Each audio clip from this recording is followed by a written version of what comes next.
Welcome to cables place tech channel. இந்த வீடியோவில் நம்ம என்ன பார்க்க போகிறோம்னா, விகே டிஜிட்டல் டிஸ்ட்ரிபியூட்டர் ஏரியாவில் நம்ம புது ஆப்ரேட்டராக போய் ஃபஸ்ட்டு இன்டர்நெட் கனெக்ஷன் வந்து கொடுத்துருக்கோம் அப்படின்னு சொல்லியிருந்தோம்.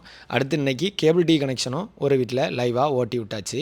அதை பற்றின தான் இந்த வீடியோவில் நம்ம பார்க்க போகிறோம். இது வந்து 2 மெத்தடில் ஒன்று ஓட்டி விட்ருக்கோம். ஒன்று வந்து இன்டர்நெட் சிக்னலோட மிக்ஸ் பண்ணி கேபிள் டிவி கொண்டு போகிறோம். இன்னொன்று வந்து 19 டிபிஎம்மில் ஒரு 90 கப்ளர் போட்டு அதில் 1x8 போட்டு அதில் ஒரு போர்ட்டையும் நம்ம த்ரூ பண்ணியிருக்கோம்.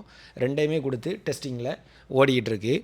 இதில் ஃபஸ்ட்டு மெத்தடில் வந்து அதாவது ஓஎன்டி வழியாக மிக்ஸ் பண்ணி போகிறதுல வந்து நம்ம என்ன பண்ணியிருக்கோம்னா, ஓஎன்டியோட ஆர்எஃப் போர்ட்லேருந்தே செட்டா பாக்ஸோட போர்ட்டுக்கு இன்புட் வந்து எடுத்திருக்கோம்.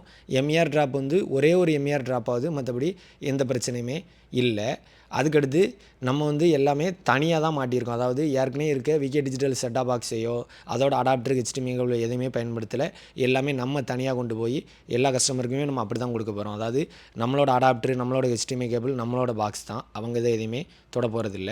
தனியாக கொடுத்து அதை ஹெச்டிஎம்ஐயோட அடுத்த போர்ட்டில் வந்து மாட்டியிருக்கோம். மாட்டிட்டு நம்ம ஃபஸ்ட்டு நம்மளோட லோக்கல் சேனலை பார்த்தோம். நல்ல ரிசல்ட் தான். அதுக்கடுத்து பேக்கேஜ் வந்து இந்த பாக்ஸுக்கு ஹெச்டி பேக்கேஜ் போட்டிருக்கனால ஹெச்டி சேனல்ஸ் எல்லாமே ஃப்ரீசிங் இல்லாமல் வருதா அப்படின்னு பார்த்தோம்னா எல்லாமே நல்லா தான் இருக்குது. அது வந்து நம்ம ஓஎன்டியோட ஆர்எஃப் போர்ட்டில் எடுத்தாலும் நல்லா தான் இருக்குது. தனியாக எஃப்டிடிஹெச் பேட்ச் கார்டும் அடித்து வச்சுருக்கேன், அதில் போட்டாலும் நல்லா இருக்குது. ஆனால் எஃப்டிடிஹெச் வழியாக போடும்போது ஒரு எம்ஏஆர் கூடவே வருது. ஓப்பன் ஃபைபர் எஃப்டிடிஹெச்சும் போது ஒரு எம்ஏஆர் கூட தான் வருது. ஆனால் டேரெக்டாக நம்ம ஓஎன்டியோட ஆர்எஃப் போர்ட்டில் எடுக்கும்போது ஒரு எம்ஏஆர் கம்மியாக வருது. ஆனால் மற்றபடி சேனல் எந்த இடத்துலையுமே ஃப்ரீசிங் வந்து இல்லை, நல்லா தான் இருக்குது. ஸோ எல்லா வேலையும் முடிஞ்சோடனே அவங்களோட பாக்ஸு, ஹெச்டிஎம்ஐ கேபிள், அடாப்டர் எல்லாத்தையுமே தனியாக எடுத்து வச்சாச்சு.